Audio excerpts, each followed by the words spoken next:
विश्वास और निर्भयता, ये तीनों चीजें एक दूसरे के साथ जुड़ी हैं।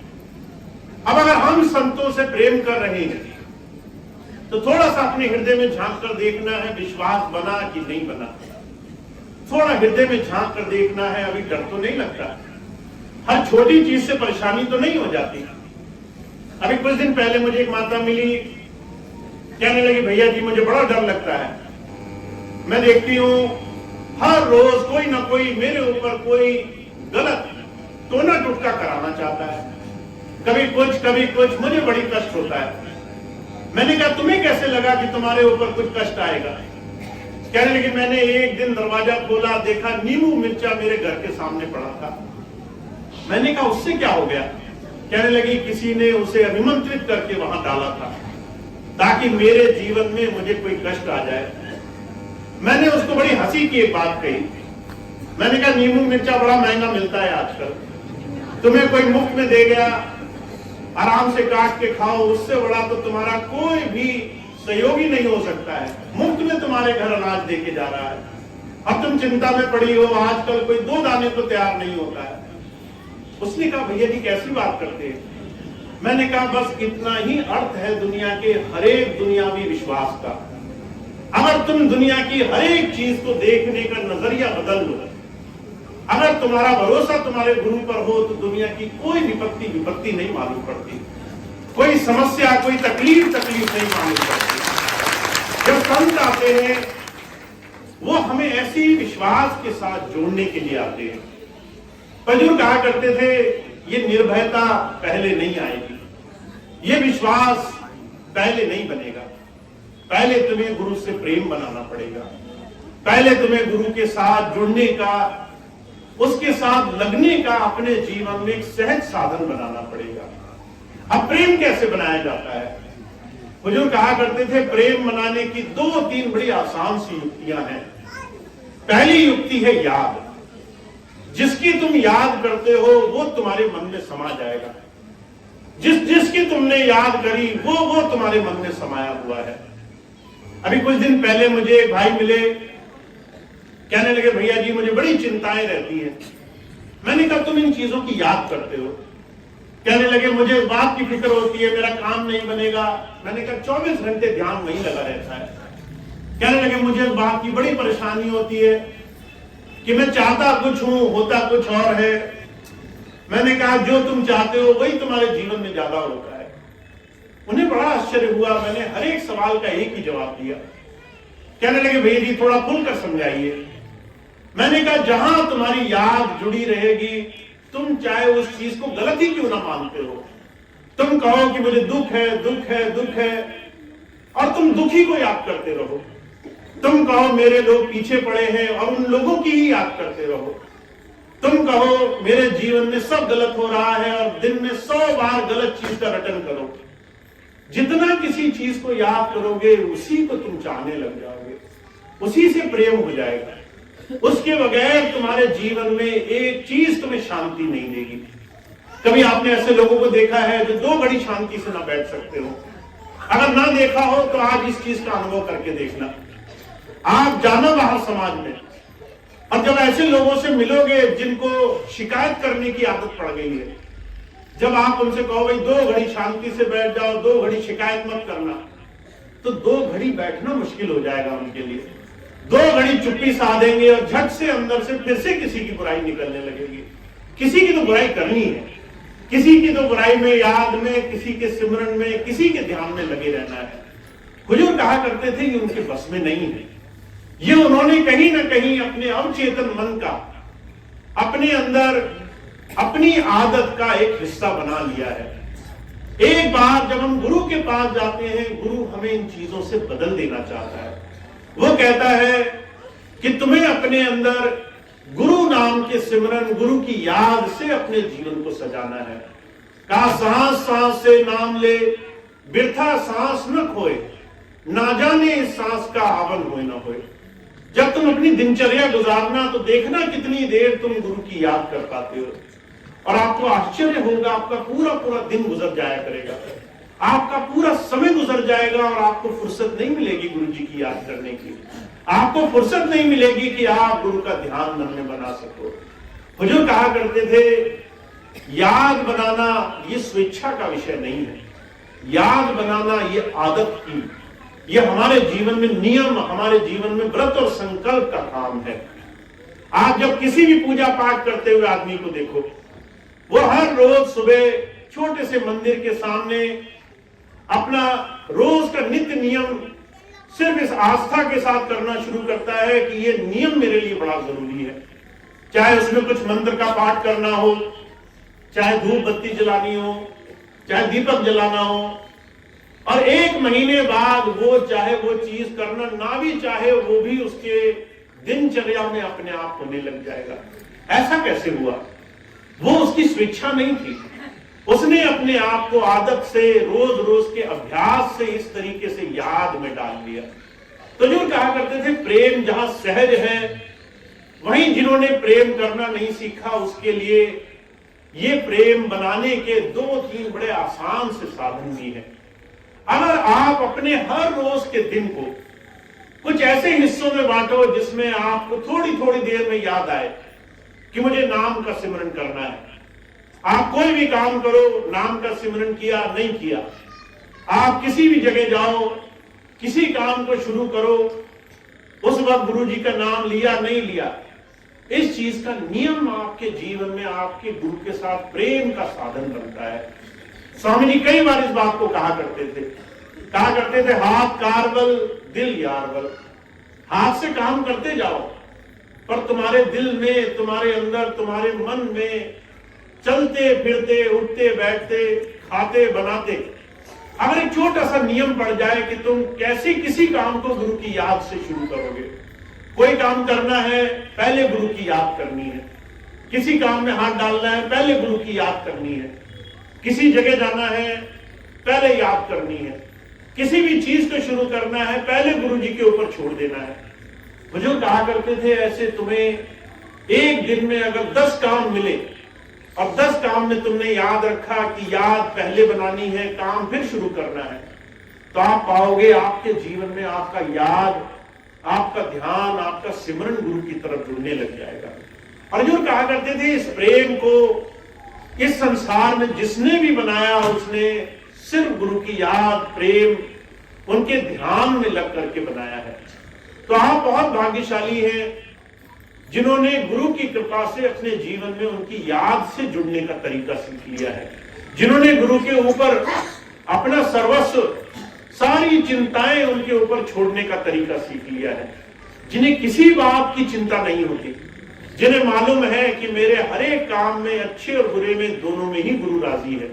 वो दोनों ही जगह मेरा हाथ बटा करके मेरे जीवन को सहज बनाएगा। हुजूर कहा करते थे इस छोटी सी धारा से विश्वास करना होगा। तो आप बहुत भाग्यशाली हैं जिन्होंने गुरु चरणों में, गुरु की दया से, उनके सानिध्य से अपने जीवन में अपने आप को गुरु के साथ जोड़ने का थोड़ा सा नियम व्रत शामिल कर लिया है, थोड़ा सा गुरु के साथ जुड़ने का एक छोटा सा नियम बना लिया है। अब इस नियम को आप टूटने ना दें, इस नियम को आप बनाए रखें, इस नियम के साथ आप हमेशा जुड़े रहें, तो आपके जीते जी आपके सारे काम आसानी से हो जाते हैं। मुझे बड़ी अच्छी तरह से याद है एक बार स्वामी जी के जीवन की घटना। स्वामी जी आश्रम में बैठे थे, एक बहन जी आई स्वामी जी के पास, कहने लगी स्वामी जी मैं बहुत बीमार रहती हूँ, महीने महीने सत्संग नहीं मिलता है, कई बार तो 6-6 महीने में आना होता है, पर मैं आपसे जुड़ी रहूं ये मेरे साथ कैसे होगा। स्वामी जी कहने लगे गुरु को अपने मन में बसाना है, गुरु को अपने अंतर में बसाकर रहना है। गुरु अगर शरीर होता, सिर्फ बाहरी शक्ति, सिर्फ बाहरी शरीर, सिर्फ बाहरी इस हार्ड मास के शरीर को गुरु कहा गया होता, तो इस संसार में बाहरी शरीर से गुरु की महिमा कभी नहीं गाई जाती। संतों के शरीर को भी आम इंसानों की तरह हर तरीके के सुख दुख में पाया गया है। उन्हें सुख में सुख भी होता है, दुख में दुख भी होता है, शरीर में कष्ट भी आते हैं, परेशानियां भी आती हैं, रोग भी लगते हैं, पर शरीर को अगर हमने उस प्रभु सत्ता को मान लिया तो हमारा कभी विश्वास नहीं बनेगा। इसलिए स्वामी जी कहने लगे गुरु वो शक्ति है और उस शक्ति को तुम जब चाहो अपने नजदीक पा सकते हो। तुम्हारे अंदर उस तरह का प्रेम भाव होना चाहिए कि तुम आंखें बंद करो, वो तुम्हें अंतर में दिखने लग जाए, वो तुम्हें अंतर में जुड़ करके तुम्हारे जीवन में तुम्हें सहारा मदद देना शुरू कर दे। और इस बात को स्वामी जी ने कई बार सत्संग में दोहराया है। कहा गुरु बसे बनारसी, सिख सात समंदर तीर, एक पल कभी न बीछड़े जो गुण होए शरीर। गुरु चाहे हमसे बहुत दूर बैठा हो, हम चाहे उससे महीने महीने ना मिल पाते हो, पर हमें ऐसी अपने अंदर गुण धारा, अपने अंदर ऐसा जुड़ाव बनाना है जिससे हम जब चाहें उसके साथ जुड़ सकें। तो हमारे लिए हमारा अंतर गुरु का जुड़ाव ये ज्यादा जरूरी है, हम अंदर उससे जुड़े रहें। अब आप इतनी दूर रहते हैं, आपको अगर 2-2, 3-3 महीने, 6-6 महीने सत्संग ना मिले, दर्शन ना मिले, तो आप कैसे गुरु से जुड़ पाएंगे? हुजूर कहा करते थे अगर सांसारिक दृष्टि से देखो, चारों तरफ एक एक सांस से, एक एक क्षण से काल अपना प्रभाव हर एक इंसान के ऊपर छोड़ रहा है। आप सुबह आंखें खोलोगे, मन 24 घंटे संसार की तरफ दौड़ा करेगा, हर तरह की चीजें याद आएंगी, अच्छी बुरी हजारों संसार की चीजें याद रहेंगी।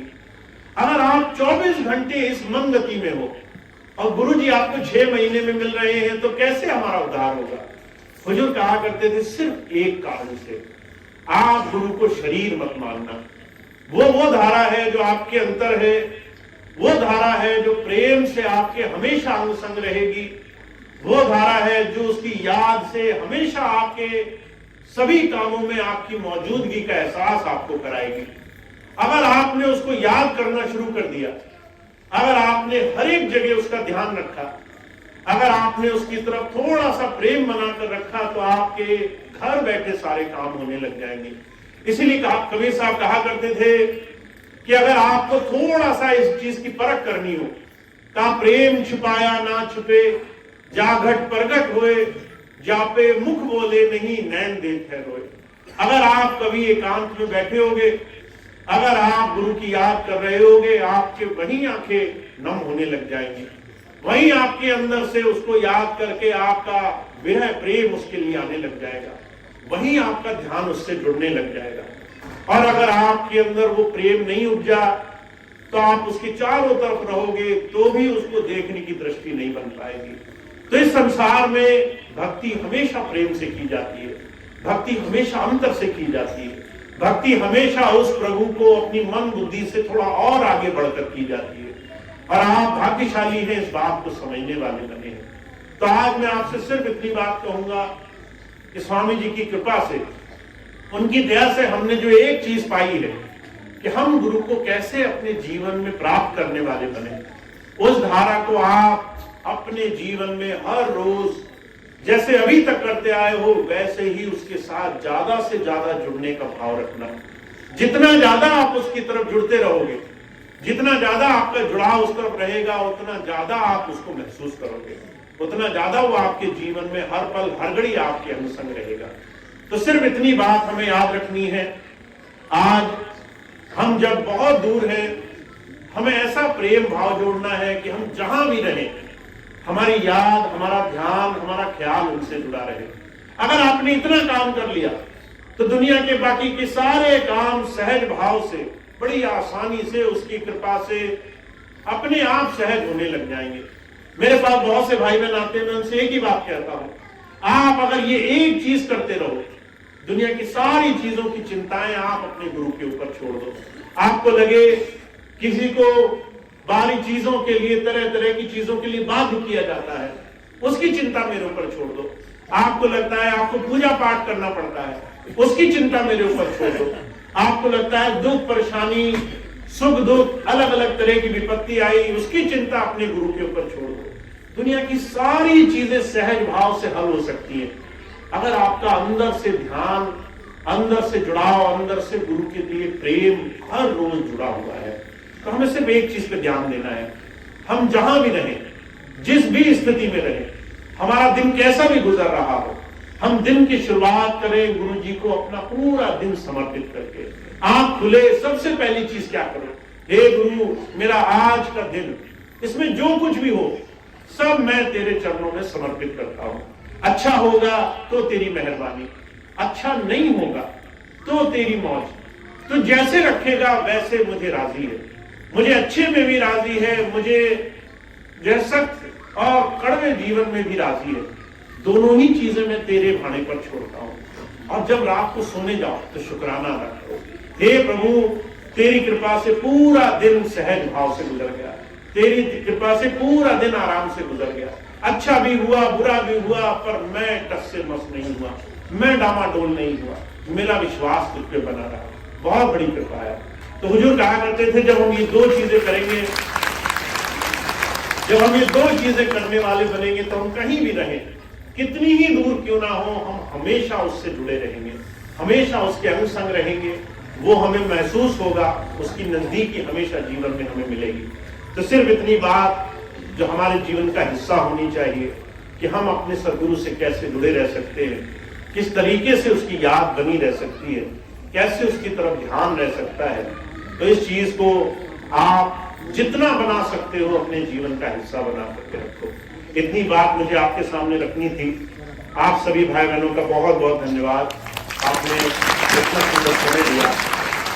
एक दो चीजें मैं आपको और बताऊं जो आपको थोड़ा सा जीवन के लिए जरूरी होंगी, उसके बाद आज का कार्यक्रम समाप्त होगा। सबसे पहली चीज जो अभी आपको मैंने बताई, गुरु से जुड़ाव हमारे जीवन का सबसे जरूरी हिस्सा होना चाहिए। हम कैसे जुड़ेंगे ये हमें तब समझ में आएगा जब हमारे जीवन में हमारे हाथ से हमारी सारा नियंत्रण, दुनिया का सारा कंट्रोल हमारे हाथ से जाता हुआ दिखाई देगा। अभी आपको लगता होगा हमें क्या जरूरत है, पर जब आपको लगेगा कि आपका जीवन, आपकी बहुत सारी चीजें आपके नियंत्रण में नहीं रही, आप चाहते कुछ थे, हो गया कुछ, आप चाहते थे मैं इधर जाऊं, आपको दूसरी दिशा में जाना पड़ गया, आप चाहते थे मेरे जीवन में सारी चीजें अच्छी अच्छी हो, कुछ भी मेरे हिसाब से नहीं हो रहा, उस वक्त आपको समझ में आएगा गुरु धारा, गुरु की शक्ति कैसे आपके जीवन में आपकी संभाल करके रखती है। तो थोड़ा सा धैर्य रखना, थोड़ा सा विश्वास बना के रखना, समय रहने पर सारी चीजें आपको समझ में आने लग जाएंगी। दूसरी चीज मैं आपको बताना चाहता हूं, हमारे जितने भी प्रेमी भाई बहन हैं, समय बहुत इस तरीके का चल रहा है कि आज से 20 साल 25 साल पहले जो काम करना आसान था, आज वो काम करना मुश्किल है। आज से 20-25 साल पहले भौतिकता चरम सीमा पर इतनी नहीं थी, उस समय भी रही होगी, पर आज कुछ अलग किस्म की है। आज के समय में आप देखेंगे कि आपके बच्चे, आपके आने वाली पीढ़ियां, वो धीरे धीरे कहीं ना कहीं आपसे अलग हो रही है। ऐसा समय आ रहा है कि माता पिता अपने बच्चे को कुछ बहुत ही जरूरी चीजें बताने में भी पूरी तरह से कामयाब नहीं हो पा रहे। जिसे हम कहते हैं ना भवन की बुनियाद, आप एक मकान बनाने चले और आपने सबसे नीचे बुनियाद जो रखनी थी, वो बुनियाद भी आजकल कमजोर पड़ रही है। और वो बुनियाद क्या है कि आपका जीवन कैसा हो, आपका आहार और विचार कैसा हो, आपका आचरण कैसा हो। और मैं इस चीज के लिए बहुत ज्यादा आप सबको सिर्फ एक चीज कहना चाहता हूं, हम तभी अपने बच्चों के अंदर अच्छी चीज डाल सकेंगे जब वो हमारे अंदर आएगी, जब वो हमारे जीवन का हिस्सा होगी। अब ये बात मैं क्यों कहता हूं आपसे, मुझे एक बच्चे ने एक पत्र लिखा। जब पत्र लिखा तो हालांकि उसकी बात गोपनीय थी, पर मैं आपको बता देता हूं, इसलिए क्योंकि आप भी कहीं ना कहीं उससे जुड़े हुए हैं। वो बच्चा कहता है कि मेरे पिता, मेरी माता महाराज जी से नाम लिए, फिर स्वामी जी के साथ जीवन गुजरा, और अब मैं जब थोड़ा सा बड़ा हो गया तो मेरा सत्संग में जाने को मन नहीं करता। इसकी एक बड़ी खास वजह है। उसने पत्र लिखा मुझे। मैंने कहा कि भाई वो कौन सी चीज है जो इस बच्चे ने लिखी होगी। जब मैंने गौर से पढ़ा तो उसने कहा कि मेरे पिता और माता वो आपस में, उनका आपसी स्वभाव एक दूसरे के प्रति वो बड़ा उग्र है। उग्र समझते हैं ना, बड़ा गुस्सैल, छोटी छोटी चीजों पे नाराजगी, छोटी छोटी चीजों पर एक दूसरे को दोषी ठहराना। और इस वजह से मुझे लगता है जब सत्संग में इतने साल जाने के बाद भी अंदर से ये चीज नहीं निकली, तो हम गुरु जी के पास जाएंगे तो हमें क्या मिल जाएगा। अब ये चीज आप महसूस कर सकते होंगे। हमारे बच्चे आज के समय में वो बाहर की तरफ मुड़ गए। उन्होंने धर्म का, उन्होंने जीवन में जो एक छोटी सी चीज होती है आस्था, उसका स्थान छोड़ दिया। उन्होंने खोज करना छोड़ दिया। वो नशे वृत्ति में चले गए, मांसाहार में चले गए, गलत दिशा में मुड़ गए। और उसके पीछे सिर्फ एक छोटा सा कारण है, अपेक्षा। मैं इसको अपेक्षा कारण मानता हूं। कारण क्या है? हम अपने बच्चों में यह आदर्श नहीं दे पाए कि हमारा जीवन अच्छा होना चाहिए। अब अच्छा हमारा जीवन कैसे होगा? जब हम एक दूसरे से उम्मीद लगाना नहीं छोड़ते। हमारी उम्मीदें ये हैं, हमें सुखी रखने का दायित्व तुम्हारा है। मैं अगर सुखी रहूंगा तो तब जब तुम मेरी सेवा करोगे। क्या ये संभव है संसार में? अगर तुम अपने घर से बाहर निकलो और घर से बाहर निकलकर कहीं भी जाओ और तुम ये सोचो कि लोग मेरी बड़ी सेवा करें, नहीं तो मैं दुखी हो जाऊंगा, तो आप ये अभी से लिख लो कि आपके जीवन में दुख ही दुख भरा है। क्योंकि कौन सेवा करता है किसी की? आप कहो लोग मुझे खाना पूछे, पानी पूछे, सत्कार करे। इतनी अपेक्षा जब हम बाहर करते हैं तो बाहर भी मेरी अपेक्षा नहीं पूरी होती। तो हम क्या करते हैं? हम इंसानियत के नाते खुद ही पानी उठाकर पी लेते हैं। हम इंसानियत के नाते खुद ही अपने काम करने लग जाते हैं। जब तुम बाहर अपनी अपेक्षाएं कम रखते हो तो अपने नजदीकियों से तो अपेक्षाएं और कम रखनी चाहिए। अपने प्रियजनों में तो अपेक्षाएं और कम रखनी चाहिए। जहां तुम्हें लगे कि इसे मुझे करना चाहिए वहां पहले ही करने लग जाओ। जहां तुम्हें लगे कि मुझे पानी पूछेगा तुम ही पानी उल्टा देने लग जाओ। जहां तुम्हें लगे कि ये मुझे भोजन पूछेगा तुम खुद ही भोजन देने लग जाओ। और आप चमत्कार देखोगे। जहां इंसान देने की भावना रखता है वहां संसार में परमात्मा भी उसको देने को राजी होता है। जहां सिर्फ आप लेना चाहते हो, मुझे सब देते रहे फिर मैं सुखी हो जाऊंगा, ये सिर्फ स्वर्ग की परिकल्पना में होता है कि आप स्वर्ग जाएंगे, वहां परियां आपका काम देखेंगी, आपके काम बनाएंगे। पर ऐसी परिकल्पना सिर्फ संसार में लोगों को दुख देती है। तो महाराज जी कहा करते थे, आपका जीवन आपके हर एक छोटे स्वभाव को आपके आगे आने वाली पीढ़ियों में ले जा रहा है। अगर आप चाहते हो कि आप गुरु जी से जुड़ गए तो पहली अपेक्षाएं कम रखो। और अपेक्षाएं कम रखने का सीधा सा अर्थ यह है, जो चीज तुम चाहते हो तुम्हारे लिए कोई करे वो तुम पहले करने लग जाओ। तुम्हें लगता है लोग तुम्हें सम्मान करें, तुम पहले उसे सम्मान देकर बात करो। तुम्हें लगता है लोग तुम्हारा सत्कार करें, तुम ही उनके घर जाके उनका सत्कार करने लग जाओ। तुम ही उनको कुर्सी देने लग जाओ कि भाई पहले आप बैठेंगे फिर मैं बैठूंगा। अगर आपको थोड़ा सा ये देने का भाव आ जाए, जीवन में ये लेने की प्रथा आपकी हट जाए, तो जो कहा करते थे आपके दो बहुत बड़े काम बनने हैं। पहली बात तो ये, आपके जीवन में दुख उसका जो है स्थान खत्म हो जाएगा। दुख तब होता है जब किसी और से मांगते हो, जब दुनिया से कुछ आशा ही ना रखोगे, जब किसी से कुछ पाना ही ना चाहोगे, तो तुम्हारे संसार की अपेक्षाएं तुम्हारे दुखों का कारण नहीं रहेंगी। कबीर साहब ने इस बात को 600 साल पहले कहा है। मैं कोई भी बात अपने आप से नहीं कहता हूं, कबीर साहब 600 वर्ष पहले कह के गए। कहा है, कबीर भरोसे राम के निर्भय होकर सोए, अनहोनी होनी नहीं होनी होए सोए। अगर भरोसा रखना ही है तो अपने प्रभु का रखो, अपने राम का रखो। दुनिया का क्या भरोसा रखते हो? लोगों के भरोसे क्यों चलते हो? अगर भरोसा रखना ही है तो अपने मालिक का रखो। अगर तुमने मालिक पर भरोसा कर लिया तो वो कहते अनहोनी तो होगी नहीं तुम्हारे साथ। जिसे तुम कहते हो ना जीवन में किसी ने कुछ बुरा कर दिया, वो तो कभी भी नहीं होगा, और जो भी होगा वो गुरु की राजी में होगा। तो कबीर साहब कहते हैं, अपेक्षाएं अगर तुम दुनिया से कम रखो और दुनिया को देने वाले बनो, प्रियजनों को देने वाले बनो, माता पिता भाई बंधु ऊंच नीच छोड़ दो कि मेरे से नीचा है इसलिए मैं नहीं दूंगा, पहले उसे जाकर दो। आप देखोगे आपका सारा जीवन सुखमय हो जाएगा, जीवन में बड़े बड़े चमत्कार आने लग जाएंगे। और दूसरी बात कहते हैं, इस चीज का कभी आपको एहसास नहीं होगा। आप इतनी बड़ी धरोहर, इतनी बड़ी आप संसार में कीमत आगे अपने आगे आने वाली पीढ़ियों को देकर जाओगे। बच्चों को कहना नहीं पड़ेगा किसी का सत्कार करो, वो कहेंगे मेरे पिताजी ही मेरा सत्कार करते हैं, मेरी माता ही मेरा सत्कार करती है। अगर वो कर सकते हैं तो मैं नहीं कर सकता क्या? बुजुर्ग कहा करते थे, जिसने देना सीख लिया उसको संसार में कोई चीज हरा नहीं सकती है। तो आप बहुत भाग्यशाली हैं, इस छोटी सी चीज को समझें। अगर आपने अपना जीवन नहीं सुधारा तो आपके चारों तरफ जो भी प्रियजन है, वो आपको उसी दृष्टि से देखेंगे जिस दृष्टि से आपके जीवन में कुछ निकलता है।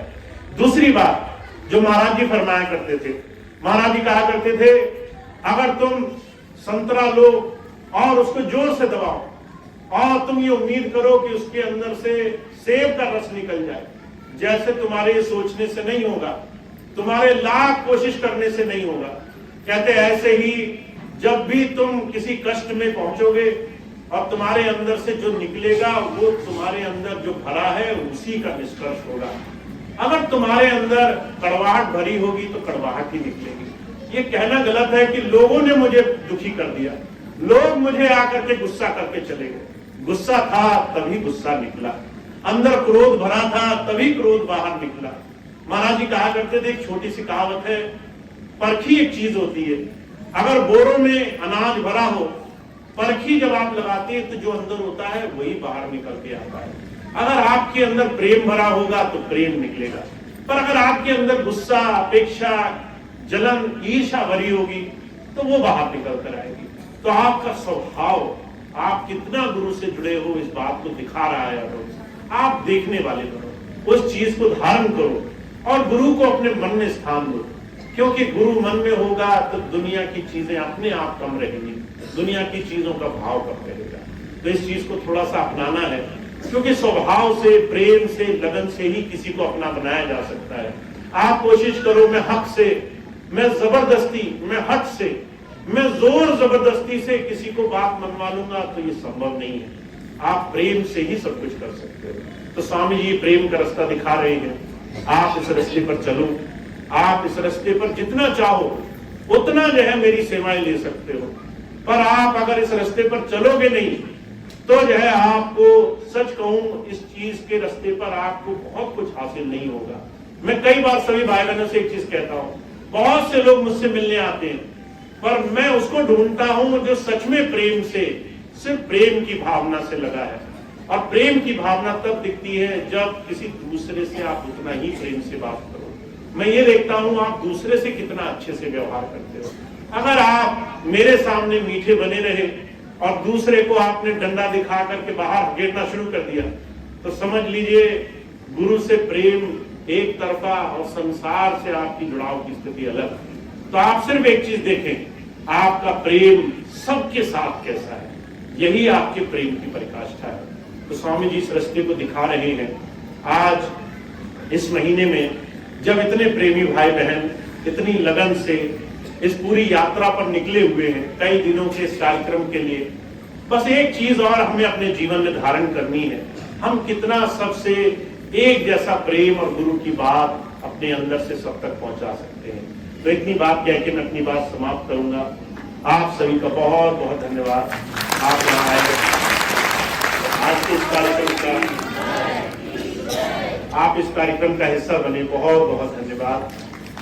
अब एक छोटी सी सूचना है, आज का ये कार्यक्रम अजमेर का यहाँ समाप्त है, पर अभी 3-4 दिन राजस्थान का कार्यक्रम है।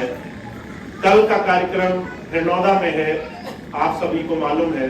जो भी भाई बहन हिरनौदा जाना चाहते हैं वो सभी भाई बहन आज या कल जैसे भी उनको सुविधा हो, अपनी सहूलियत के हिसाब से वो हिरनौदा वहां जो सत्संग कार्यक्रम होगा वो पहुंच सकते हैं। कार्यक्रम दोपहर का है, तो जो भी भाई बहन कल जाना चाहते हैं 10 बजे से पहले पहले पहुंच जाएंगे तो आपको पूरा कार्यक्रम मिलेगा। जो भाई बहन आज जाना चाहते हैं, यहाँ से बसों की सुविधाएं हैं, ट्रेन यहाँ से जाती है तो उसके माध्यम से जा सकते हैं। तो जो भी भाई बहन आज जाना चाहते हैं वो 3 बजे शायद आखिरी ट्रेन है, उसके बाद शाम को ट्रेन है, तो जो भी उनको सुविधा लगे उस ट्रेन से वहां पहुंच सकते हैं। उसके अगले दिन 20 तारीख का कार्यक्रम सीकर में होगा। सीकर भी बहुत सुंदर स्थान है, वहां भी बहुत प्रेमी सत्संगी भाई बहन हैं, तो जो भाई बहन वहां जा सकते हैं वहां भी पहुंचेंगे। और 21 तारीख का कार्यक्रम 21 दिसंबर का जयपुर में, जहां स्वामी जी महाराज का आश्रम है, वहीं वो कार्यक्रम होना है, गोपालपुरा बाईपास पे।